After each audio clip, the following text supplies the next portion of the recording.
Very good morning. අටන වලට train එක ආවා. මේක මන්දගාමීම කියන්නේ මන්දගාමී කිම්බිය. ඒ කියන්නේ බඩු කොච්චිනේ. මේක සාමාන්‍යයෙන් මං හිතන්නේ දැන් වෙලාව 8:00යි.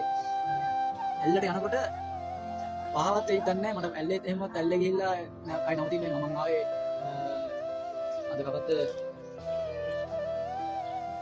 මම ආවේ 24 25 26 දවස් 4ක් විතර 3-4ක් වෙනවා මම ඇවිල්ලා දැන් හිටත් එක්ක දැන් අද ගිහිල්ලා යන විදිය තමයි බලන්න වෙන්නේ මොකද වෙන්නේ කියලා. ඉතින් අද ගිහිල්ලා බලමු මේ ගන්න වෙන්නේ ඇල්ලට ගිහිල්ලා ඇල්ලට කියලා තමයි බලන්න වෙන්නේ. අද මම ගන්න. එතන මොකද මේ මගේ සෑහෙන වෙනස් වෙනවා කියන්නේ. ඒ කියන්නේ දැන් මම ඩබල් යන්නේ හිතුවේ කියලා. ඔබ මහන්සි සිරිපාදි කියලා මොකද මම ඉක්මනට නෑ කළා ඉක්මනට බැස්සා මොකද බැස්සයි කාලෙත් එක්ක ඉඳලා ඉතින් දැන් මන්දගාමී දුම්රියේ එල්ල බලා පිටත් වෙන්නේ ලස්සන මාරම ලස්සන පාරක් උඩ මම දවල් ආසයි ඇල්ල යන්නේ view මාර view point කියන්නේ මාර ලොකේෂන්